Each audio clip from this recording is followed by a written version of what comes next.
Bonjour à tous, bienvenue dans Interaction. L'occasion de vous souhaiter une très bonne année boursière et autres pour cette nouvelle saison qui commence en notre compagnie et en compagnie en particulier de Thomas Louis, également de Paul Schforer et d'Hubert Tassin, nos gérants et analystes respectifs. Bonjour messieurs, bonne année également. Très bonne année à tous. Et notamment boursière, même si ça commence mal, on va en reparler dans cette émission. Mais tout de suite, notre rubrique Tendance.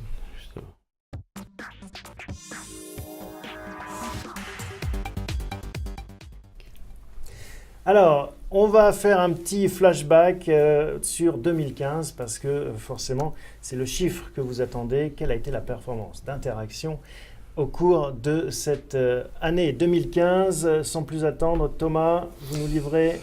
Eh bien voilà, vous voyez les résultats à l'écran, c'est un suspense digne d'une élection. 10,92 pour le CAC, dividende réinvesti, et notre fonds progresse de 13,92%. Plus 30% on peut dire de surperformance, voilà. C'est une façon de voir les choses, on va dire que c'est une bonne performance. Oui. Il ne faut pas bouder son plaisir, c'est pour ça qu'on fait cette émission. C'est d'ailleurs pour ça qu'on le dit, que c'est une bonne performance. On viendra dans le détail sur ce qui a contribué à cette performance. Tant du point de vue d'ailleurs des phénomènes macro-structurants que des problématiques micro d'entreprise où on a eu de plus de choix heureux que malheureux. C'est tout le jeu et tout l'art de la gestion. Alors, c'était pas une année facile. D'ailleurs, on a passé une bonne partie à courir derrière l'indice. Voilà, on a couru après l'indice. C'était très marqué avec une hausse indicielle au premier semestre qui était compliquée à gérer et avec plusieurs chocs. Plusieurs chocs, un en mai, un en août et durant tout l'automne. Donc c'était pas une année si facile. Et quelques choix courageux, jetons-nous des fleurs, de se décorréler de la pharmacie, de revenir dessus, le pétrole, idem, qui ont permis de faire la différence. Oui, parce je pense que dans les choses qu'on a vues, on a vu le mouvement sur les indices, notamment au premier semestre, même si c'est très difficile en tant que gérant de battre un marché qui est tiré par des indices très rapidement. On a rattrapé cela sur une deuxième phase de marché qui était une phase plus stock picking. On verra, ça a été grâce à des titres hors marché dans des proportions importantes qui ont surperformé qu'on a pu construire cet écart.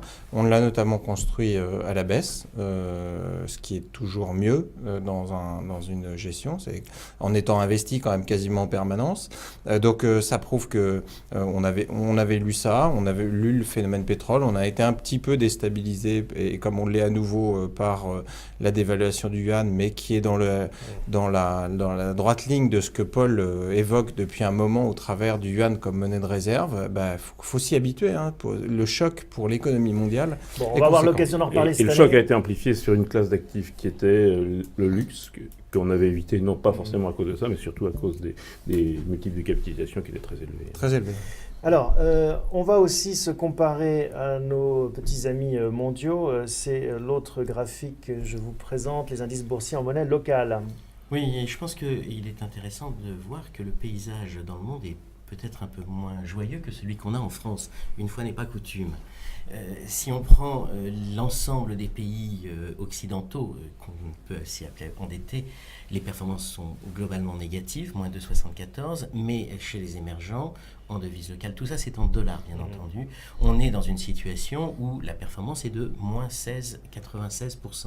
Aux États-Unis c'était négatif aussi l'année dernière. Alors aux États-Unis on se balade avec un Dow Jones qui est négatif à moins 3,10, avec un S&P qui est à 0,22. La Chine a été elle aussi très contrastée, c'est-à-dire les grands indices les plus internationaux sont négatifs, moins 7,54 sur le Hang Seng, moins 0,61 sur le Shanghai 180. En revanche, les actions A sont, elles, en hausse sur l'année de 9,29. Après avoir doublé à un moment. Effectivement. Il faut se replacer quand même dans ce... Ce qu'on voit dans l'Eurogroupe, c'est que ce sont les mauvais élèves qui font le mieux cette année. C'est un rattrapage. C'est un rattrapage, très clairement. Il ne faut pas se pousser c'est du pas focal, seulement les mauvais élèves, c'est aussi les élèves qui ne peuvent plus augmenter leur fiscalité. C'est parce qu'ils sont mauvais en fiscalité et il y a quand même une légère baisse de la pression fiscale et en France, il y en a sur les entreprises et donc voilà. ça permet sur les entreprises. Je ne parle pas des particuliers. Et puis c'est aussi une amélioration de la situation intérieure et de la consommation intérieure et ça se voit par la surperformance des indices larges par rapport aux indices restreints. Les small Bon, caps et donc, ont surperformé. Un chiffre intéressant là, c'est le DAX 5,5. Si on prenait le chiffre non dividende réinvesti, enfin on peut comparer les deux colonnes, contre 8,5 pour le CAC, et on voit en effet qu'on a 3 points de delta. Voilà, tout à fait. Et ce qu'on disait sur l'année 2015, à savoir que l'Italie, le Sud surperformerait finalement l'Allemagne, c'est réalisé. Et ça aussi, c'est une inflexion. Ça correspond à cet arrêt de la fiscalité très lourde sur les pays endettés. Bon, Juste un point sur les pays endettés. Normalement, endettés, c'est c'est 2T. Hein. On a déposé un brevet sur l'endetté avec un E et un T. On tenait à le souligner, c'est important pour l'année qui vient. La pression est moins forte. On espère que les chiffres sont bons en revanche. Oui, Voilà. ça, il n'y a pas de problème. Alors Hubert, on revient à nos moutons. Il y a cette semaine et ce début d'année qui commence de façon chahutée. Ça commence chaud. Les indices chinois ont perdu entre 7 et 10%. Malgré une reprise ce matin de l'ordre de 2%. Donc la Chine m'inquiète à nouveau. Quand la Chine s'éveillera, le monde tremblera. Le monde se demande si la Chine va s'endormir. Elle ne va pas s'endormir. Mais ce qui a à nouveau déclenché les opérations, c'est effectivement, ce dont Thomas en parlait à l'instant, c'est l'ajustement sur le yuan. Alors c'est des ajustements qui sont faibles. Le yuan était accroché au dollar et donc il s'est colossalement réévalué de plus de 10% par rapport à l'euro, par exemple. Mais il y a eu cette fuite vers la sortie avec ces coupes-circuits où on débranche les marchés quand ils tombent en dessous de 7%. Du coup, ça a accéléré la panique. Oui. Ou est-ce que c'est plus compliqué que ça? En fait, si on regarde l'Europe, on a aussi des coupes-circuits. Donc c'est plutôt peut-être le fait de voir des spéculateurs qui n'ont peut-être pas encore maîtrisé ces outils-là qui sont relativement nouveaux, ou des habitudes excessives qui font que finalement les mouvements n'intègrent pas cette réalité technique. Non, mais il y a eu la conjonction de plusieurs facteurs. C'est qu'on avait interdit à la plupart des investisseurs de vendre leur position sur un certain paquet de titres. Ils ont eu le droit de le faire momentanément, donc ils l'ont fait de manière trop violente. Donc on est quand même sur une économie totalement régulée. La banque populaire a repris la main, donc il faut calmer le jeu. Mais néanmoins, il faut quand même qu'on s'habitue à quelque chose que ne maîtrise pas la Banque populaire et pas non plus le Parti communiste, qui est quand même le taux de change. Du moment où il va flotter, c'est ce que disait Thomas tout à l'heure, on ne le maîtrisera plus. Alors, il sera dans le yuan ou le renminbi sera dans le DTS, droit de tirage spéciaux, seulement en septembre. Donc d'ici là, évidemment, c'est difficile de dévaluer, même si je crois que le commerce extérieur le mérite. On a quand même changé d'époque, c'est-à-dire qu'à une époque, les marchés étaient guidés par Wall Street et il pouvait se passer ce qu'on voulait en Asie, à part peut-être à Tokyo, ça n'avait pas beaucoup d'incidence sur nos rivages. Maintenant, s'il se passe des événements importants en Chine, ça influence les performances ici en Europe. La Terre tourne toujours en 24 heures, mais au lieu de passer par Tokyo, elle commence par Shanghai. Ouais. Voilà. Je crois que c'est la grosse, on va voir les différence. conséquences tout de suite. Il n'y a pas eu que ça. Il y a eu donc cette semaine un peu de géopolitique quand même. Avec l'Iran et l'Arabie Saoudite. Une guerre Iran-Arabie Saoudite qui ne fait pas flamber le pétrole comme autrefois, mais au contraire... C'est pas encore la guerre, rassurez-nous. Non. Quand on suspend les relations diplomatiques, c'est qu'on va quand même assez loin. La bombe en Corée, ça me paraît être anecdotique tout ça, mais c'est important. Ça met de la volatilité dans les marchés. C'est normal, on va en reparler. C'est normal que les gens qui gèrent l'argent... Conséquences sur les actions depuis le début de l'année, c'était juste un petit focus qu'on voulait faire sur les actions, notamment du CAC 40. Vous l'avez à l'écran ici. Donc on ne va pas regarder la partie du haut, les 10 meilleures contributions, parce que d'abord, à chaque fois, les performances sont négatives, à quelques bémols près. Et on le voit dans des... Mais par contre, si on va regarder la partie du dessous, là aussi, on a pour l'instant un mouvement qui est indiciel. Il faut le souligner. Donc, premier, est-ce que c'est un sell-off ? La réponse est non, pas encore. En revanche, ce qu'on voit, nous, c'est qu'on commence à avoir des arbitrages sur les small et les mid-cap. C'est-à-dire toutes les idées qui ont contribué notamment à la réussite d'Interaction l'année dernière. Nous, par exemple, depuis le début de l'année, vous le voyez à l'écran, on baisse de 4,36 contre 5,04 à lundi au CAC 40. Attention, parce que d'habitude, on aurait baissé moins. Donc, on est assez vigilant, on en reparlera à la fin de cette émission, mais on est assez vigilant sur ce qui se passe en ce moment. On peut très bien corriger assez violemment dans la période. On n'a pas énormément de valeur dans les plus grosse baisse. Hein. Ça, il faut le dire. La plus grosse baisse de notre portefeuille, c'est pour le moment la Score. Alors, pas en contribution, mais en baisse pure. On a la Score, on a Bolloré, on a Technicolor, c'est dans les 7%. Dans les 7%. Dans les 7%. Quand vous dites on peut avoir une plus grosse baisse, Thomas, ça veut dire quoi?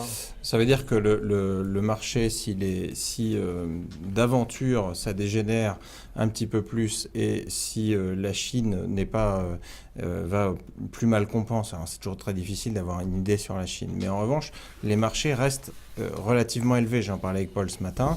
On a toujours des price earnings sur l'Europe qui sont de l'ordre de 17, qui restent relativement élevés. Dans un contexte de taux qui va plutôt encore baisser ou rester bas, ça permet d'avoir des titres qui bougeront probablement relativement peu. En revanche, aux États-Unis, vous parliez des États-Unis, il va quand même falloir continuer de les regarder. Quand vous avez des price earning ratio de 22 et que les taux d'intérêt montent, généralement, ça ne va pas dans le bon sens. Donc, et puis alors, on sera pas... Dernier mot, effectivement, le pétrole. Donc, que ce soit lié à la conjoncture au Proche-Orient, au risque de guerre, entre guillemets, mais en revanche, guerre du pétrole, c'est-à-dire que le pétrole est passé en dessous de 34. Là, c'est vraiment beaucoup. On disait que 36 était le niveau dans lequel... Bon, 34, on n'est pas très loin de 36, oui. dans lequel il doit y avoir un rebond technique. Pour le moment, c'est contre-intuitif. S'il y a un risque de guerre, comme vous le supposez, en fait, dans le Golfe... Mais la guerre, pour le moment, ça consiste à ouvrir plus fort les vannes. Voilà, oui, en fait, le problème pour le pétrole, c'est que le marché n'est plus structuré et organisé. Les Russes sont partis sur place pour essayer de recontrôler ce marché et de faire en sorte qu'on ait un prix qui tienne, parce que c'est essentiel pour eux. S'ils n'y arrivaient pas, en fait, les schémas c'est pour ça qu'ils sont défauts, en Syrie, c'est ça que vous dites aussi? Effectivement, toute la réorganisation d'une partie du marché pétrole autour de l'Iran et du monde chiite est quelque chose d'essentiel, d'autant que le monde chiite en question n'est pas si loin de ça de la Chine. Donc en fait, on n'est pas nécessairement dans une guerre, mais on est quand même dans un rapport de force qui est établi depuis de nombreuses années, qui se fait entre les États-Unis et la Chine par puissance interposée. D'accord. Voilà ce qu'on pouvait dire sur cette rubrique tendance. On passe à notre tableau de bord.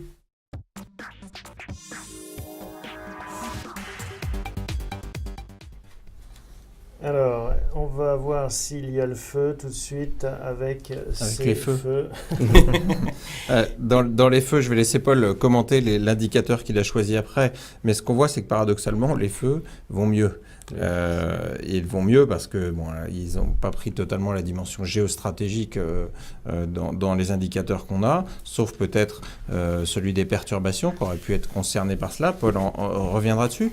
Mais le stress de volatilité paradoxalement diminue et le niveau de dispersion des performances aussi, puisque tout va dans le même sens pour l'instant. Voilà. Donc ils sont en retard ces indicateurs, c'est ça que vous nous dites un peu? Pas nécessairement. Ils s'analysent dans une dynamique de marché qui ne prend pas en considération ce qui pourrait être l'émergence d'une guerre, une troisième guerre mondiale, c'est certain, mais ils sont dans une dynamique qui va plutôt un peu mieux qu'elle n'était le 14 décembre. Bon, l'indicateur de la semaine, donc, c'est ce qu'on va découvrir maintenant. C'est deux indicateurs d'ailleurs. Alors, ces deux indicateurs, en fait, je reviens sur cet aspect tectonique qui caractérise l'ensemble. Donc, les périodes qui sont très agitées sont grisées, historiquement. Et on s'aperçoit que finalement, on a eu un premier choc qui a été la crise des subprimes, on s'en souvient, c'est 2008. Donc ça se passait aux États-Unis, il y avait un manque de liquidité, on a fait du quantitative easing, on est rentré dans des politiques dont on vient de sortir, et c'est peut-être ce qui améliore la situation pour les feux, puisque la décision de hausse des taux a été réalisée, a été prise.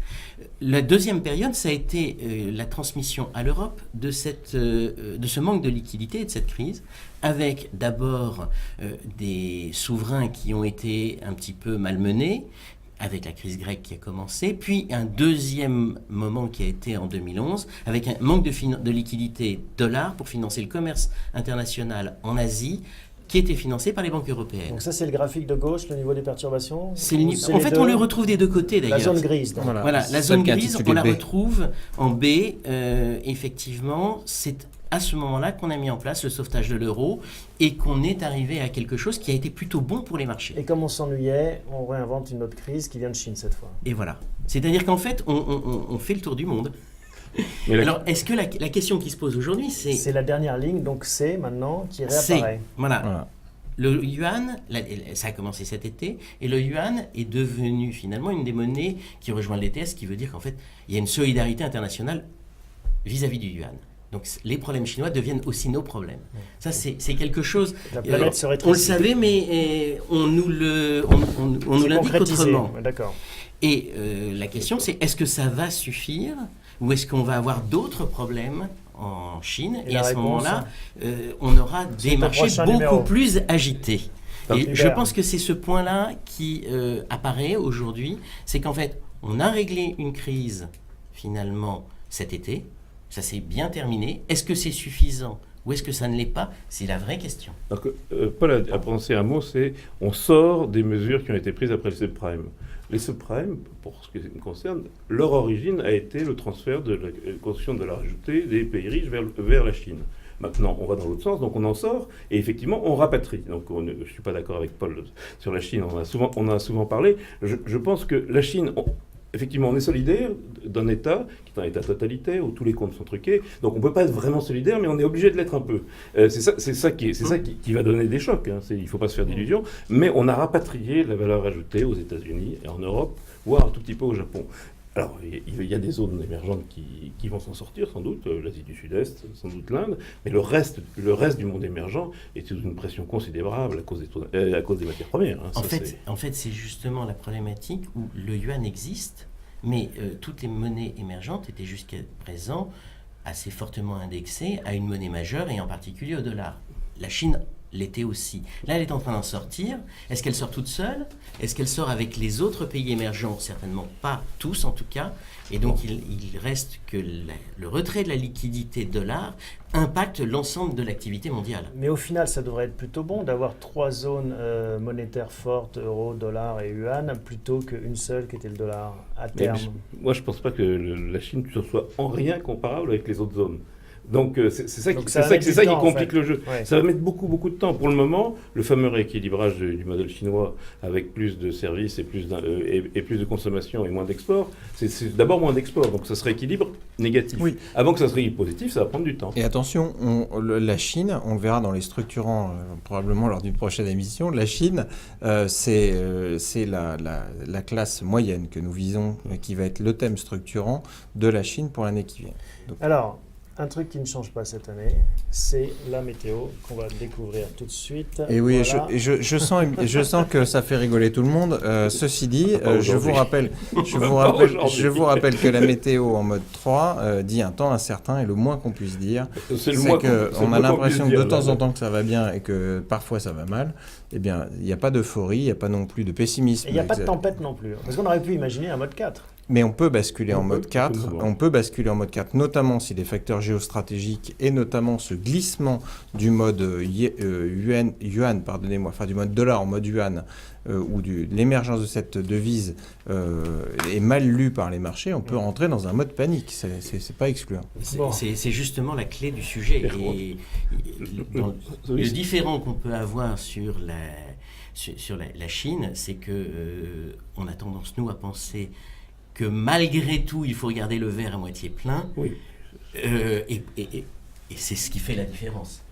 Et sachant que cette année est une année qui est une année électorale un tout petit peu compliquée en Europe, avec notamment au milieu le référendum sans doute britannique. Donc ça fait beaucoup de choses, hein. Ça n'a pas l'air. Qui est à nos yeux un des éléments majeurs de l'année. Je pense aussi. Y compris au niveau international. Parce que vous nous rappelez la date, c'est quoi? C'est mois de juin? On ne sait pas.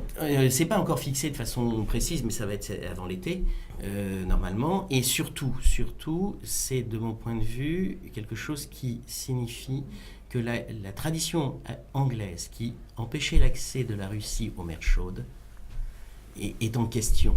Est-ce que l'Europe choisira une stratégie anglaise ou est-ce qu'elle choisira une autre stratégie? C'est ce qui s'est passé après la victoire de Tilsit, quand les ports anglais ont été rouverts en association les ports russes.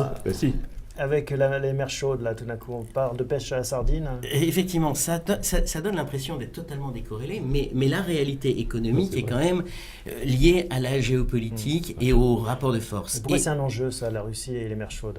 depuis que l'Angleterre est réunifiée, c'est quand même une de ses préoccupations. Et cet héritage a été repris par l'Amérique, et on l'a vu dans tous les règlements de conflit, ça a toujours été la donnée essentielle. Donc je crois que c'est quelque chose qui sera très lourd de signification. Ce n'est pas anecdotique, ce n'est pas que l'euro ou pas l'euro, c'est vraiment des enjeux majeurs, et on va les retrouver dans les prix du pétrole. Et on les retrouve néanmoins en Europe, parce que la règle du jeu de l'Union européenne va changer. Qu'elle change avec les Anglais, sous la pression des Anglais, ou qu'elle change avec le départ des Anglais.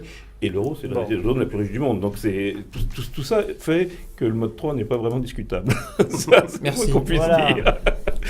Heureux de vous l'entendre dire. La bourse, c'est du Shakespeare ou du Tolstoï, selon vos goûts littéraires. On continue avec la troisième partie.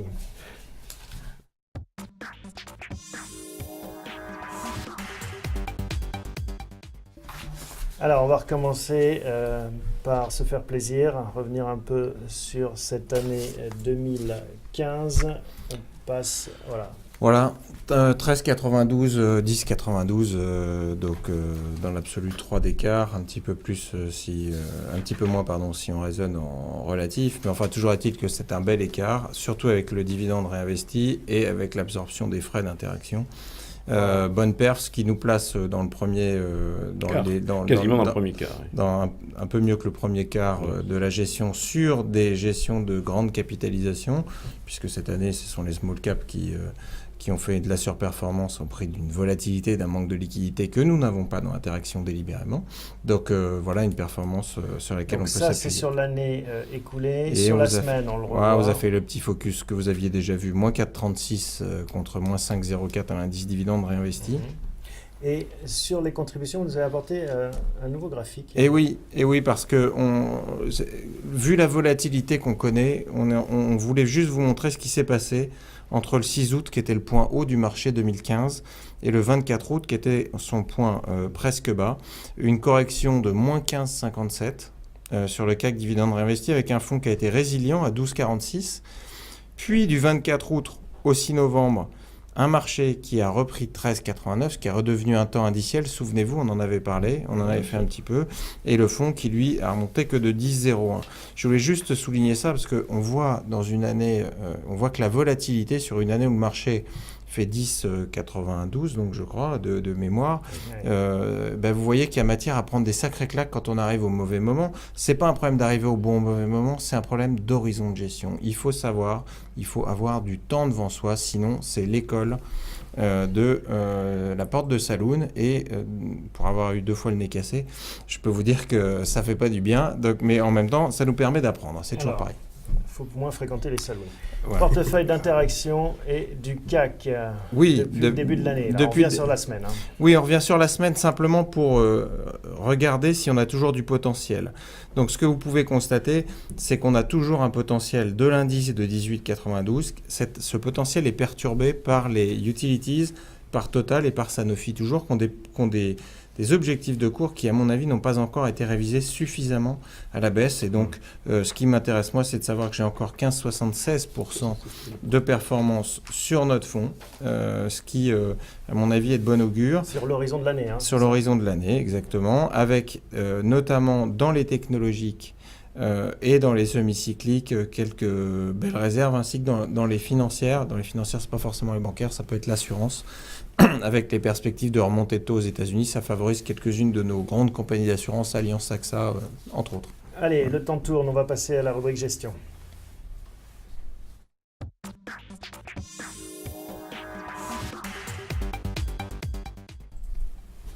Bon, parce qu'on a pris un peu de temps pour planter le décor et on a vu qu'il était intéressant de s'y arrêter. Mais qu'est-ce qu'on fait maintenant? Concrètement, ceux qui nous regardent se disent « Ok, c'est très bien tout ça, on a fait une bonne année, mais c'est derrière, on regarde devant, ça commence de façon chahutée. » Qu'est-ce qu'on fait sur ce portefeuille? L'année dernière, ça avait déjà commencé de façon chahutée. Oui. En bourse, souvent, on aime bien les montagnes russes. Mais là, très concrètement... Très concrètement, il va falloir qu'on prenne un peu de recul sur le mouvement qu'on est en train de connaître. Nous, on voit 2 choses. Vous avez un aspect tactique, c'est-à-dire qui peut consister à se couvrir ou à vendre à très court terme, et un aspect stratégique. Quels sont les moteurs de performance pour notre fonds pour l'année qui vient? On a toujours le moteur pétrole, malgré tout. on aura des taux d'intérêt bas pour tout l'environnement de nos entreprises et paradoxalement encore augmentés par les décisions de la fin de l'année de la BCE. Juste une précision, quand vous dites le moteur pétrole, c'est pas profiter des valeurs du secteur Non, du c'est le pétrole, contraire. ça veut dire profiter de la baisse des cours du prix du pétrole. Oui Thomas, c'est exactement Je suis cela. bien, hein. Oui, je vois ça. Après un an, j'arrive C'est à remarquable. comprendre. Donc effectivement, ça nous permet d'avoir des marges qui augmentent. Ça donne aussi des latitudes sur le consommateur qu'on va pouvoir mesurer cette année. Je rappelle que l'année dernière, par exemple aux États-Unis, la baisse du prix du baril a été un des moteurs de gain pour chacun des ménages de plus de 1 000 $. C'est quand même important. Imaginons 1 000 € sur 21 ou 22 000 € qui est le revenu moyen, je crois, en France par habitant. 5%. Ça fait 5% de gain de pouvoir d'achat. C'est pas négligeable. Et on pourra les retrouver pour autant qu'ils ne soient pas absorbés par des impôts ou des dépenses supplémentaires. Vous connaissez mon appétence pour ce genre de choses. Voilà. Et au fait, ce qui s'est passé aux États-Unis, c'est que sur l'année dernière, une partie de ce gain a été mis en épargne, ce qui est très nouveau par rapport aux habitudes, mais ça n'a pas empêché la consommation de continuer. Non, sachant que nous, notamment en France, on est quand même un peu à l'abri de l'augmentation d'épargne tellement il est élevé. Hein, ça, c'est... Voilà. Et donc pour revenir à l'ADN du fonds, stratégiquement, ces deux moteurs-là sont toujours présents pour nous. On aura aussi le moteur de la croissance européenne. Même si avec notre biais français, on ne le voit toujours pas venir, mais les autres le voient venir. On a vu les chiffres du chômage sont bons en Espagne, en Italie aussi. Donc on va avoir un regain de confiance et ce regain de confiance devrait se traduire notamment au travers de toutes les entreprises que nous avons là. Donc on a ces trois moteurs-là. Pour autant, on a dans les freins, puisqu'il y a des moteurs, il y a des freins, et qui peuvent nous amener à un biais tactique cette fois-ci, à prendre des positions peut-être inverses pendant un temps. Si jamais ça dégénère, comme on est en train de le voir, au plan géostratégique, et que le prix du baril continue de s'effondrer, là, on peut connaître une correction d'à peu près 10% encore par rapport à aujourd'hui. J'ai l'impression que c'est votre scénario. Hein. Et si... Non, c'est notre scénario de risque.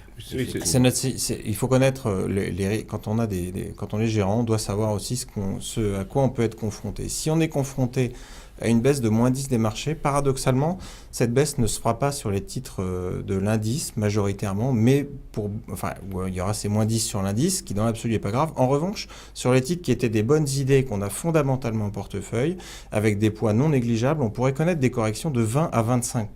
Et là, pour le coup, ça ferait mal à notre fonds. Donc ce qu'on regarde, nous, c'est probablement à alléger toutes les idées, entre guillemets, ce qu'on appelle l'alpha du fonds. Lesquelles, par exemple On peut prendre des bénéfices sur N-Metal, sur lesquels on a beaucoup gagné, sur Thales, sur lequel on a beaucoup gagné, sur Chargeur, voilà, sur Veolia. Exactement l'exemple. Oui. Veolia, c'est pas une petite valeur, mais... les valeurs qui ont fait de l'alpha sur la deuxième partie de l'année. Qui ont délivré beaucoup plus de performances que l'indice.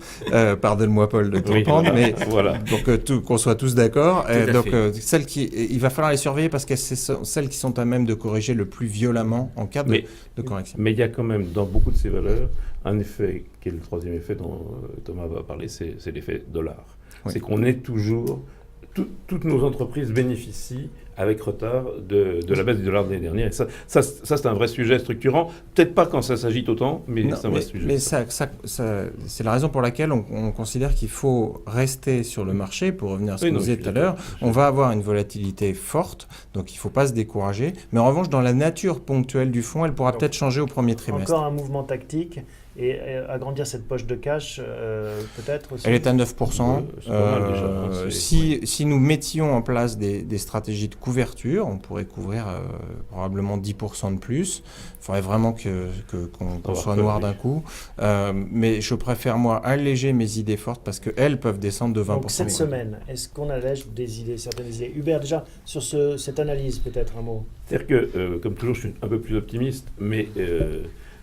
je partage complètement l'analyse. C'est une constatation, ce que vient de dire Thomas. Ce qui est vrai, c'est qu'on a des vrais points d'appui en Europe. En réalité, c'est qu'en Europe, à la fois l'industrie, la consommation vont dans le bon sens. Alors, il ne faut pas aller contre le marché. On sait que ça fait mal aux chaussures. Ça fait mal aux chaussures, mais néanmoins, on a des vrais points d'appui. Alors, on a des vrais points d'appui avec le consommateur, quand même, avec des industries en retard. L'industrie automobile n'est pas revenue complètement comme... Quand vous dites que vous êtes plus optimiste, ça veut dire quoi par rapport au portefeuille ? portefeuille? Ah non, par rapport au Vous portefeuille, allégeriez moins les pense idées? si, il faut alléger les idées parce que par ailleurs, on a beaucoup de lignes, et ça a été un grand succès, mais dans les séances de panique, c'est très très compliqué de travailler toutes les lignes. Exactement. Par ailleurs, Oui, exactement, c'est exactement ça a l'air stupide de le dire, mais c'est Alors, malheureusement vrai. concrètement, cette semaine, est-ce qu'on commence cet allègement? Alors, si on le commence, on fera des allègements de 0,5 sur Oui. toutes les idées fortes. Je reprenais Thalès, Ouais. dont on a 3%, qu'on pourrait ramener. Concrètement, si on devait faire quelque chose, il faudrait les ramener à 1% pour vous donner un ordre d'idée. Donc, ça ne veut pas dire, en imaginant qu'on passe Thalès de 3 à 1%, il nous reste 2%. On ne va pas rester en cash. On réinvestirait probablement temporairement soit sur de l'indiciel, en achetant des contrats futurs, soit probablement aussi sur des valeurs qui vont probablement faire l'activité du deuxième semestre, qui seront des valeurs des pays émergents cette fois-ci. C'est-à-dire qu'il n'est pas exclu que les cours d'LVMH, de L'Oréal reviennent au goût du jour. Je ne serais pas surpris de ce momentum-là pour le coup. On a peut-être un peu de temps. Pas certain que quand on regarde la dégradation qu'il y a eu en Chine l'année dernière, elle est significative, c'est exact. Quand on voit le rythme auquel ça se passe dans les derniers mois, ça change un petit peu. Alors, la vision qu'on en a est toujours un peu retardée. Ça peut être brutal.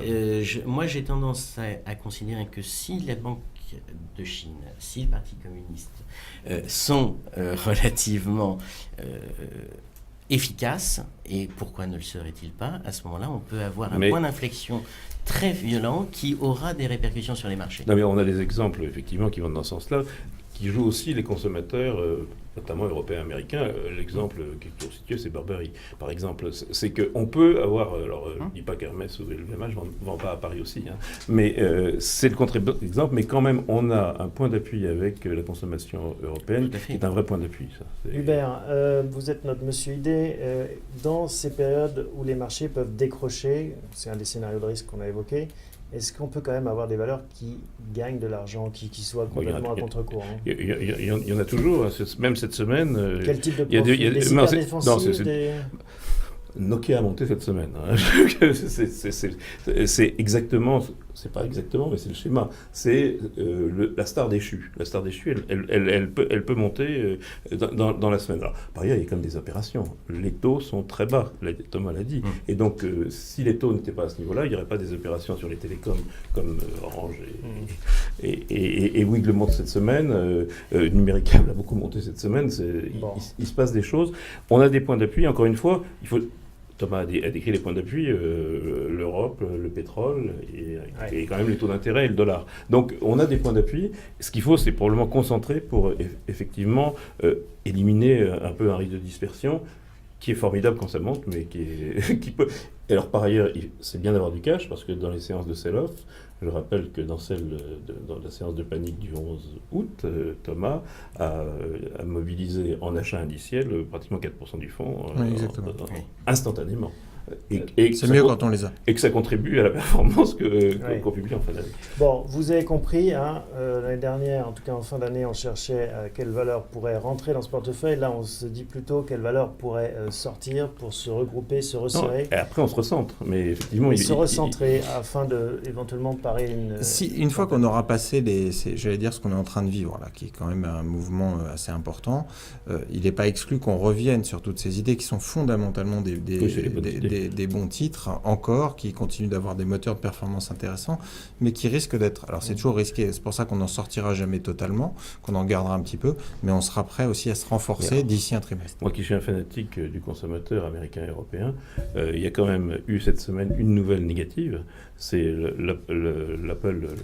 l'iPhone 6, et Apple qui est en train de diminuer ses cadences. On n'imaginait pas que ça puisse arriver et que ça arrive aussi vite. Oui. Oui, mais ce qui me paraît intéressant dans une entreprise comme Apple, c'est que... Qui est pas cher boursièrement par rapport. Rapprocher des GAFA, c'est que finalement on passe d'une production d'un outil, d'un appareil qui est l'iPhone à la vente du contenu. Et les marges sont en train de se déplacer. Facebook et Google, c'est mieux qu'Apple. Enfin bon, toutes les GAFA ont passé une mauvaise semaine également. Vous voyez, il y a beaucoup de choses à raconter. On a bien compris le message. Peut-être un allègement sur les valeurs périphériques qui ne sont pas cœur à ce portefeuille et à l'indice. Merci messieurs pour ces analyses, ces commentaires. On se retrouve la semaine prochaine, même endroit, même heure. Merci. Merci.